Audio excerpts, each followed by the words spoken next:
Hello, আমি মুক্তা digital media থেকে বলছিলাম। আপনি গোপাল কন্ট্রাক্টর বলছেন কি? হ্যাঁ। আচ্ছা, ঠিক আছে। এই যে চাঁচল থানা 2 নম্বর ব্লকের জালালপুরে যে মাঠের রাস্তাটা করেছিলেন আপনি, ওটা আপনি করেছিলেন কি? হ্যাঁ। আচ্ছা, ঠিক আছে। তো এই রাস্তাটা যে আপনি করেছিলেন, আপনার নির্ধারিত কোনো একটা বোর্ড টাঙানো নাই, কিংবা রাস্তার সাইডে যে মাটি দেওয়ার কথা ছিল কিংবা পাথর দেওয়ার কথা ছিল, একটা সুরক্ষা কবচের কথা ছিল, সেটা তো কিছুই করে নাই। সাইডে মাটি দেওয়ার জন্য তো হ্যাঁ হ্যাঁ। না, ওটা এখন পরে কথা কমপ্লিট হয়নি তো, বিভিন্ন সব কাজ ঠিক আছে। তো কমপ্লিট হয়নি বলে তো এখন রাস্তার যেভাবে পরিস্থিতি হয়ে আছে, একটা গাড়ি ট্রাক্টর মানে ফাঁসতে পারছে না, যেহেতু আপনার রাস্তার কত ফিটের রাস্তা চওড়ার কথা ছিল? 12 ফিটের কথা ছিল না? 10 ফিট ছিল তো 12 ফিট করে দিয়েছি। তো এখন বর্তমানে আপনার ঢালাইটা তো 12 ফিট নাই। আমি তো দেখলাম এখানে তোমার 10 ফিটেরও কম আছে। কোথায়? আমি মেপে দেখলাম রাস্তাটা আপনার 10 ফিটেরও কম আছে। টোটালটার কথা বলছি আমি। আপনি কি মেপেছিলেন? হ্যাঁ, মাপা আছে 12 ফিট আছে। 12 ফিট আছে। তো 10 ফিট ছিল, 12 ফিট করা গেছে। আচ্ছা, এবার আপনার রাস্তার সাইডে যে মানে যে প্রস্তুতি হয়েছে, রাস্তাটাকে যদি আপনি সাইডে মাটি না দেন কিংবা পাথরের যদি টুকরা দিয়ে মেরামত না করেন, সুরক্ষা কভার যদি না হয়, তাহলে তো রাস্তাটা লাস্টিং করবে না, কিংবা এর আউ কমে যাবে। যদি টিকতো 10 বছর, তো সোজা এখানে থাকবে 5 বছর। হ্যাঁ, অফিসার যেভাবে করবে সেভাবেই তো আমার করতে হবে। তো বাজেট ছিল তো আপনার এখানে প্রায় কোটি টাকার, 2,40,00,000। আমরা যা শুনছি 2 কোটির প্লাস বাজেট রয়েছে। তো হ্যাঁ, যখন কমপ্লিট হবে। কি বললেন? হ্যাঁ, বলুন বলুন বলুন। আপনার 2,40,00,000। আমি এখন আপনার এই রাস্তার আশেপাশে এসেছিলাম আমরা, তো দেখলাম, তো দেখছি যে না, আপনার যেভাবে আপনার বাজেট ছিল সেভাবে রাস্তার যে সুরক্ষা কবচ থাকে, সাইডে যে মাটি দেওয়ার কথা, একটা বোর্ড টাঙানোর কথা, কিছু। কিছু আমার কথা তো আছে, কিন্তু ব্যাপারটা হচ্ছে বলতে আমার বিল নিয়ে যখন একটা বিল হয় কিনা, ওটা অনেক কাজ আমার বাকি আছে, বুঝতে পারলেন? আচ্ছা। সেটা আমার বিল এখন পর্যন্ত কোনো একটা আর বিল যেটা হয় সেটাও হয়নি, বুঝতে পারলেন? তো এক্ষেত্রে মানে কাগজ অনেক সমস্যা হয়ে গেছে, বুঝতে পারলাম। অফিসার তো ভিজিট করেছে, তৈরি হয়েছে, মানে আইন কাজও বন্ধ আছে, একদিন তো কাজই উঠাতে পারেনি এখানে। তা আপনি যখন কন্ট্রাক্ট সাইন করেছিলেন তখন বলেছিলেন তো যে হ্যাঁ, যে কন্ট্রাক্ট সাইন যখন করেছিলেন তখন তো আপনি নিশ্চয় বলেছিলেন যে না, রাস্তা আপনি কমপ্লিট করে দেবেন, কিংবা সেই বলে তো আপনার সাথে কথা হয়েছিল নাকি? মানে কমপ্লিট করেনি মানে হ্যাঁ। তা আপনি শুধু সিস্টেম আছে। সিস্টেম আছে না, তো সিস্টেম এখন আপনাদের পার হয়নি। তো রাস্তার এই যে হয়নি তো। আমাদের এটা আপনার কাছে দাবি, হ্যাঁ, আমাদের আপনার কাছে এটা দাবি যে রাস্তা আপনি ঢালাই করে চলে গেছেন, কিন্তু রাস্তার সাইডে যে মাটি কিংবা সুরক্ষা কভার যেটা লাগে, বোর্ডের লাগে, হ্যাঁ, সেগুলো তো মামুলি ব্যাপার। আপনি এখানে লক্ষ টাকা যখন খরচা করতে পেরেছেন, এই কয়েক লক্ষ টাকা আপনি আর খরচা করে তো এই কমপ্লিট করে দেওয়াটা আপনার দায়িত্ব ছিল। এই রাস্তাটার কথা বলছি আমি আপনাদের। এখানে নিচে গেলে কিন্তু গর্ত, গর্ত মানে বুঝতে পারছেন? এখান থেকে একটা রোড যদি গাড়ি যদি পাস হয়, তো গাড়ির যদি টায়ার যদি এখানে একটা পড়ে কিংবা একটা বাইক পড়ে, কোনো একটা ফ্যামিলি যাচ্ছে, ঠিক আছে, এখান দিয়ে যদি পড়ে, এইভাবে যদি সরকে যদি এভাবে যদি নিচে এইভাবে গর্ত তো পড়ে যায়, তাহলে তার সুরক্ষার দায়িত্বটা কে নেবে? আমি জনগণকে, এই যে দেখেন না কতটা রয়েছে এখানে একটা সুরক্ষা, মানে এই জায়গাটাতে মাটি দিয়ে, এই জায়গাটাতে মাটি দিয়ে ছোট ছোট পাথরের ব্যবস্থা রয়েছে।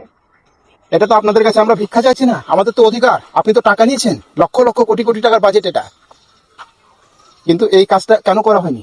এত দৌতাবাজি কেন? এই কাজটা যদি আপনার কোনো এক শহরে হতো, কলকাতার মতো শহরে হতো, এই কাজটা যদি দিল্লির মতো জায়গাতে হতো, এই কাজটা যদি গুড়গাঁওয়ের মতো জায়গাতে হতো, এই কাজটা ব্যাঙ্গালোরও হতো, চেন্নাইতে হতো, পারতেন আপনি? পারতেন না। আপনার বিলই পাস হবে না, কিন্তু আমাদের ওয়েস্ট বেঙ্গলের সবই পসিবল।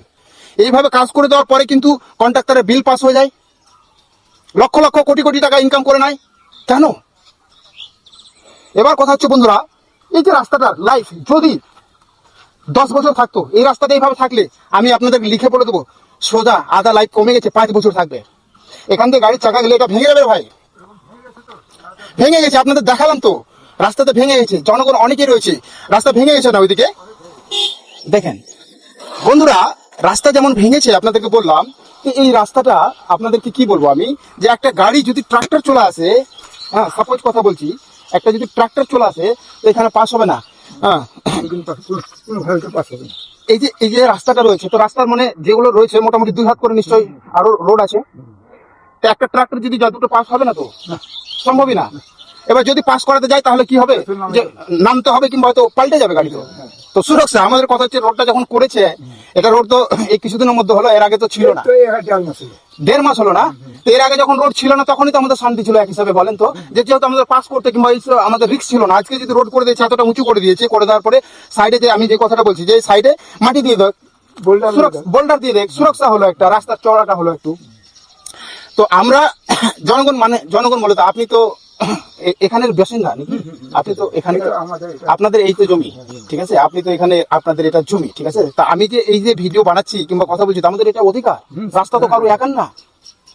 আপনি এসছেন কিসের জন্য? আমি এসছি আমাদের জনগণের সেবা কিংবা আওয়াজ ওঠার জন্য। আমি এসছি গদি মিডিয়া যারা রয়েছে, যারা স্টুডিওতে এসির মধ্যে বসে বসে যারা লেকচার দেয়, তাদের মতো আমি আসিনি।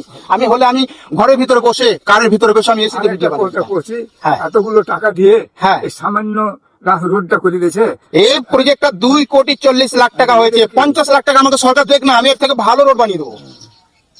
হ্যাঁ, তো প্রিয় বন্ধুরা, আমি আপনাদেরকে বলবো যে এই জন্য বলি যে শিক্ষা জিনিসটা একটা এমনই জিনিস, আপনার ভিতর শিক্ষা যদি থাকে না, তা আপনি তো মানে আপনার যেটা অভিজ্ঞতা কিংবা আপনার যেটা অধিকার রয়েছে, আপনি যে কারোর কাছ থেকে নিতে পারবেন। করে দিয়ে কোনো ই নাই, ওই যে এতগুলো যে টাকা ব্যয়বিধান। এই টাকাগুলো তো আমাদের জনগণের, সরকার যে টাকাটা ওদেরকে দিয়েছে, কিসের জন্য দিয়েছে? রোডটা সুরক্ষা, রোডটা বানানোর জন্য, ভালো করার জন্য, তাই না? কিন্তু এখানে ভালো জায়গাতে তো আরো ভালো করবে, পয়সাটা খাবা। হ্যাঁ, 2 পয়সা দিয়ে 2-4 টাকা গাড়ি দিয়ে আর রোডটা করলে, আর টাকা খেলে রোডটা থাকলো করলে। প্রিয় বন্ধুরা, এই জায়গাটাতে আমি যদি বলি, তো আপনাদেরকে বলবো হাত দিয়ে, মানে এখানে আপনি যদি বাড়ির ছাদ বানান, তো কত সুন্দর করে আপনি সিমেন্ট বালু দিয়ে তৈরি করবেন, কিন্তু এখানে রোড যেটা হয়েছে, আমি হাত দিয়ে ভেঙে দিতে পারবো? এর কোন টেম্পারেচার, মানে কি বলবো আপনাদের, এখন তো শুরুয়াত হলো বন্ধুরা, 2 বছর পরে এটা কেনা ভেঙে যাবে। তো যাই হোক, আরো আপনাদেরকে দেখাবো, দেখতে থাকুন না, আসেন আপনাদের আরো দেখাই। নমস্কার, সালাম, আদাব, আমি মুক্তার হোসেন, মুক্তার ডিজিটাল মিডিয়া থেকে আবার নতুন করে নিয়ে আসলাম। কেন নিয়ে আসলাম? এটা সাধারণ মানুষের আওয়াজটা আমি তুলে ধরার জন্য বন্ধুরা। হ্যাঁ বন্ধুরা, এই যে রোডটা আপনি দেখছেন, এটা রোডটা হয়েছে এই মাত্র সবে মাত্র 1.5-2 মাস হলো কমপ্লিট করা। কিন্তু আপনার কি মনে হচ্ছে এই রোডটা কমপ্লিট হয়ে গেছে? না বন্ধুরা, আজকে আমি এই রোডের দিয়ে যাচ্ছিলাম, একটা সামান্য 4 চাকার কথা বলি, 4 চাকাটা একটা ওভারটেকিং হবে, সেই রাস্তার কিন্তু পরিস্থিতি নয়।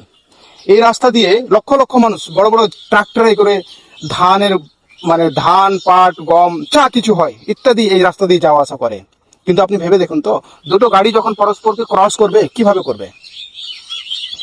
এই কন্ট্রাক্টটা 2,40,00,000 টাকার কন্ট্রাক্ট হয়েছে। আপনার মনে হচ্ছে এই রাস্তাতে কোনো একটা নির্ধারিত বোর্ড রয়েছে? কোনো একটা বোর্ড দেওয়া নাই। কন্ট্রাক্টটা কে সাইন করেছে সেটার ব্যাপারে নাই। এটাই হচ্ছে আমাদের এলাকার শিক্ষিত না হওয়ার পরিস্থিতি। আপনাদেরকে বলছি না আমি বারবার করে যে হ্যাঁ, আপনাদের ছেলে মেয়েকে শিক্ষা অভিজ্ঞতা করান। কেন বলছি? আজকে যে রোডটা হয়েছে, আপনার কি মনে হচ্ছে জনগণের টাকা, ট্যাক্সের টাকা দিতে হয়েছে? 1-2 লাখ টাকার এটা বাজেট না তো, 2,40,00,000 টাকার এটা প্রায় বাজেট রয়েছে বন্ধুরা। হ্যাঁ বন্ধুরা, 2,40,00,000 টাকার, আপনার কি মনে হচ্ছে এই 2 কিলোমিটার রাস্তাতে 2,40,00,000 টাকার বাজেটের আপনার কাজ শুরু হয়ে গেছে? একটা সামান্য 4 চাকা পার হচ্ছে না এই রাস্তা দিয়ে?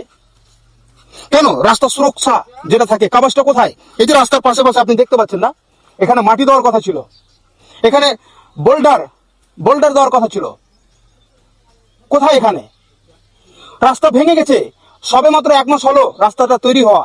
একটা বড় ট্রাক্টর যদি যায়, তো ট্রাক্টরের মোটা চাকা যদি এই চাকার উপর দিয়ে চলে যায়, ভেঙে যাবে তো। এটা একদিনের রাস্তা না তো, বলুন না। আমাদের গ্রামের রাস্তাটা প্রায় আজকে 15 বছর আগে রাস্তাটা বানানো হয়েছিল, আজকে সেই রাস্তা রিপেয়ারিং করা হচ্ছে না, জায়গা পানি ধরে আছে, জায়গা খাড্ডা হয়ে আছে। হ্যাঁ, আমরা তো বারবার করে বলছি, একটা আমাদের রাস্তার উন্নয়ন যদি হচ্ছে, হাত জোর করে বারবার করে রিকোয়েস্ট করার পরে একটা আমাদের কাজের উন্নয়ন হচ্ছে, আর আজকে এই রাস্তাটা যখন উন্নয়ন হয়েছে এতদিন পরে, তো রাস্তাটা এভাবে গাফলাতি কেন? গাফলাতি করার কারণটা কি? আমি আপনার কাছে সওয়ালটা করছি। হ্যাঁ, আমি বলবো আপনাদের, এতদিন টিএমসির রাজত্ব ছিল, আজকে বিজেপির রাজত্ব এসছে। মাননীয় সুবন্ধু বাবুকে আমি রিকোয়েস্ট করব, আপনি বিষয়টাকে নিয়ে দেখুন না কিভাবে ধাওতাবাদি করছে। 2,40,00,000 টাকার বাজেট রয়েছে, এখানে একটা বড় বোর্ডে সাইনে ঝুলিয়ে দেওয়া হোক 2,40,00,000 টাকার এটা বাজেট। কে বলতে পারবে 2,40,00,000 টাকা? 50 লাখ টাকা আমি এরকম রোড বানিয়ে দেবো? হ্যাঁ বন্ধুরা, 50 লাখ টাকাতে আমি এরকম রোড বানিয়ে দেবো আপনাদের, তবুও সুরক্ষা কবজে। তো টাকাটা গাছের পাতা মনে ভেবেছেন নাকি? আজকে এই রোডটা হয়ে গেছে, আপনার কি মনে হচ্ছে 2 বছর পর 4 বছর পর আবার হবে? না বন্ধুরা, হবে না। ভেবে রাখুন, 20 বছর আর এই রোড হবে না। 20 বছর এই রোডটা কি করে চলবে? এই রাস্তা দিয়ে মানুষ যায়, একটা রাস্তা সামান্য, এই রাস্তা যদি আমি বলি, একটা রাস্তা এখান থেকে একটা রাস্তার নির্ধারিত আছে যে কোনো দুই সাইডে। তো এখান থেকে যদি রাস্তা হয়, এখান থেকে যদি আপনার রাস্তার কবচ হয়, এখানে মাটি দেওয়া হয়, এখানে পাথর দিয়ে যদি সুন্দর করে যদি জায়গাটা বাঁধানো হয়, তো রাস্তাটা সুরক্ষা হবে না, রাস্তাটা সেফটি হবে না, রাস্তাটা লাইফ বাড়বে না? আমাকে বলুন না। যে কন্ট্রাক্টর এই কাজটা করেছে তার তো টাকা না, টাকাটা তো আমাদের, ট্যাক্স দিচ্ছি আমরা না, টাকাটা জনগণের। কিন্তু আমি একটাই কথা বলবো, আমাদের মাননীয় বিডিও সাহেবকে বলবো, আপনি হয়তো এসির মধ্যে বসে আছেন না, আজকে রোদে আমি এখানে গ্রাউন্ড রিপোর্ট করতে এসেছি। কেন এসেছি? জনগণের আওয়াজ উঠাতে এসেছি। আপনারা যারা এলাকা বাসিয়ে রয়েছেন না, আপনারা ভিডিও দেখে শেয়ার করেন না। যতদিন শেয়ার না করবেন, যতদিন আপনারা সহায়তা না করবেন, এই ভিডিওগুলো অপর মহলে গিয়ে পৌঁছাবে না। কেন বুঝতে পারছেন না? আমাদের গ্রামের রাস্তাটা আজকে প্রায় 15 বছর আগে ছোটবেলা থেকে দেখেছি রোড হয়েছে, এখন পর্যন্ত রিপেয়ারিং হচ্ছে না। কেন ভাই? আমি একটা বাইক চালাবো, মাসে মাসে আমাকে ট্যাক্স দিতে হবে, বছরে ট্যাক্স দিতে হবে, ইন্স্যুরেন্স করতে হবে। আমি একটা 4 চাকা নেবো, ট্যাক্স দিতে হবে, ইন্স্যুরেন্স করতে হবে। কিন্তু রোডটা তো আমাদের জনগণের টাকা, রোডটা তো আপনাদের রিপেয়ারিং করা দরকার। চলো ঠিক আছে, রিপেয়ারিং করবেন না, কিন্তু রাস্তাটা আপনাকে সুরক্ষিত রাখতে হবে। আমি চাই এই রাস্তাতে কত টাকা খরচ হয়েছে, বড় বড় অক্ষরে এখানে বোর্ড ঝুলানো থাকবে। আমি চাই এই রাস্তার সাইডে সুরক্ষা কবচ থাকবে। আপনারা দেখতে পাচ্ছেন রাস্তা ভেঙে গেছে এখন। তো এই রাস্তা আমি একটুকু আপনাদের জন্য দ্বিধা করছি না। আমার ঘামে দেখছেন ঘাম, এই যে ঘামের দাম আপনারা দিতে পারবেন না। আপনারা শুধু পারেন তো শেয়ারটা করে দিন ভিডিওটা। রাস্তা দুর্নীতি কিভাবে হয় দেখছেন? এই রাস্তাটা মানে এখান থেকে আছে, রোডের রাস্তা যেটা সেখান থেকে আছে, কিন্তু এখানে মাটি দেওয়ার বদলে কিংবা বুলডোজার দেওয়ার বদলে একটা পাথর লাগে, তো পাথরের বদলে কি করেছে দেখুন। এটা সম্ভবত এই কাজটা রোডের আগে হয়েছে কি পরে হয়েছে, যারা এখানে স্থানীয় লোক আছে তারাই বলতে পারবে। এটা কাজ করে রেখেছে এই জায়গাটাতে। দেখুন এই জায়গাটাতে আমি আপনাদেরকে না নেমে দেখালে বুঝতে পারবেন না। দেখুন কতটা গর্ত রয়েছে, এটা এতটা গর্ত এই জায়গাটাতে। এখান থেকে যদি আমরা নিচে যাই আরো গর্ত। এখানে যদি একটা গাড়ি 4 চাকা এখানে পাশে দাঁড়িয়ে রোড সাইড করে একটা গাড়ি পাস হতে পারবে না, কিন্তু এখান থেকে যদি মাটি ভরা থাকতো আর এখান থেকে যদি পাথর ব্যবস্থা থাকতো, তাহলে রাস্তাটা চড়া হতো না, দুটো গাড়ি আরামসে ক্রস হয়ে যেত। আমি কেন বারবার করে আপনাদের দেখাচ্ছি, এত ঘুরে কেন দেখাচ্ছি, যে আমি ডিজিটাল মিডিয়া, আমি যদি আজকে আপনাদের ঘুরে ঘুরে না দেখাবো তো আমাদের দেশের উন্নয়ন হবে কি করে ভাই? আমি তো স্টুডিওতে বলে গতি মিডিয়ার মতো আর ভিডিও বানাই না, যে বসে বসে যে হিন্দু মুসলিম করে ভিডিও বানাই না। আমি তো অধিকারের জন্য আপনাদের ভিডিও বানাচ্ছি। এই রাস্তাটা তো আপনার অধিকার, আমাদের অধিকার। রাস্তাটা হয়েছে শুধু আমাদের ট্যাক্সের টাকাতে হয়েছে। কি ভাবছেন? তো রাস্তা সিচুয়েশনটা টোটালটাই রাস্তা, মানে যে পজিশনে আপনার রাস্তাটা হয়েছে, এই রাস্তাটা মোটামুটি আপনার ম্যাক্সিমাম চলবে। আপনি বলুন ঠিক আছে কত? 12 ফিট বলেছিল না? এখানে আসো না একটু তুমি। এই যে এখানে যে কাজটা হয়েছে, এই টিন লাগা আছে, এটা মানে রোড করার আগে করেছিল না পরে করেছে এই কাজটা? এটা পরে করেছে না? তো বন্ধুরা, এখানে যারা স্থানীয় লোক আছে কিংবা হয়তো যারা এই যে এখানে চাষি আবাদ করে, তারা বলছে এই কাজটা পরে করেছে। এবার পরে কেন এই কাজটা করলো? আজকে এই কাজটা করেছে যে বর্ষার পানিতে আপনার রোডটা যাতে ধুয়ে মুছে না পড়ে যাচ্ছে সেই জন্য না। তো এইভাবে টেম্পোরারি কাজ কেন করবেন? সরকার আপনাদেরকে টাকা দেয়নি? আমরা কি ট্যাক্স দিচ্ছি না? টাকাটা তো কারোর বাবার পকেট থেকে লাগছে না। টেম্পোরারি কাজ এগুলো আমরা চাই না। আমরা আগে যেরকম ছিল সেরকম আমরা মেনে নিব, কিন্তু এরকম দুর্নীতিবাজি রাস্তা আমাদের দরকার নাই। মাননীয় মুখ্যমন্ত্রীর কাছে আমি আবেদন করছি, আমাদের বিডিও সাহেবের কাছে বারবার করে হাত জোর করে অনুরোধ করছি, আপনারা এই রাস্তাটা একবার আসুন। অ্যাড্রেসটা আপনাদেরকে ডিসক্রিপশনে বলে দেবো, ডিসপ্লেতে শো করছে অ্যাড্রেসটা। আর যে কন্ট্রাক্টর কাজ করেছে এভাবে ছলনা খেলেছে, সেই কন্ট্রাক্টরের সাথে পদক্ষেপ নেন, তার একটা শাস্তি হওয়া দরকার। রাস্তা নিয়ে ছলবেলা চলবে না ভাই। আপনি একটা বাড়ি বানাবেন, সব থেকে দামি সিমেন্ট কোনটা, সব থেকে দামি বালি কোনটা, সব থেকে দামি মিস্ত্রি কোনটা, সেটা ভাববেন। আর রাস্তা দিয়ে আমরা দিনরাত যাতায়াত করবো, সেই রাস্তার জন্য এই যে এইভাবে ছালাবেলা খেলছেন আপনারা। এটা রাস্তা বানিয়েছেন আপনারা? হ্যাঁ, কোটি টাকার এখানে বাজেট, কোটি টাকার বাজেটে আপনারা এখানে লাখ টাকা দিয়ে এখানে কাজ করে দিয়েছেন। এভাবে দুর্নীতি আমাদের এলাকাতে হতে দেবো না। আর হ্যাঁ, যারা দর্শক এখানে আপনারা ভিডিও দেখছেন, তাদেরকে আমি বলবো, আপনারা যদি আজকে আমাদের এলাকার উন্নয়নের জন্য যদি ভিডিওটা শেয়ার না করেন, তাহলে পরবর্তীতে আমার মতো মুক্তা ডিজিটাল মিডিয়া কেউ করবে না ভাই। আমাকে দেখেন, আপনারা সাপোর্ট করে দেখেন, শেয়ার দিয়ে দেখেন, কমেন্ট দিয়ে দেখেন, তারপরে আমার এলাকার উন্নয়নের কাজ হচ্ছে কিনা তারপর আপনি দেখেন না। এই দুর্নীতিবাজি আজকে আমাদের এলাকাতে ওয়েস্ট বেঙ্গলে জালালপুর বলেই পসিবল, অন্য জায়গাতে আপনি পারবেন না, ক্ষমতা নাই আপনার। আপনি দিল্লির মতো জায়গাতে, মুম্বাইয়ের মতো জায়গাতে, ব্যাঙ্গালোরে, কলকাতাতে, সিটি টাউনে ক্ষমতা নেই, পারবেন না। তো বারবার করে আমি বলবো, এই রাস্তা আমাদের পছন্দ না। 12 ফিটের রাস্তার কথা হয়েছিল, সেখানে এটা ম্যাক্সিমাম 8 ফুট রাস্তা। হ্যাঁ বন্ধুরা, ইঞ্চি টেপ নিয়ে আসেন, আমি নাহলে দেখাতাম আপনাদের। ঠিক আছে, তো যাই হোক, আরো কিছু আপনাদের দেখাবো, দেখতে থাকুন। ভাঙা রাস্তাগুলোও দেখাবো, ঠিক আছে। আমি রোদে তাও হয়ে গেছি, ঘাম ঝরছে ভাই, তবুও কিন্তু আপনাদের জন্য, আমি আপনাদের জন্য ভিডিও বানাচ্ছি। সবাই ভালো থাকবেন, সুস্থ থাকবেন। আর হ্যাঁ,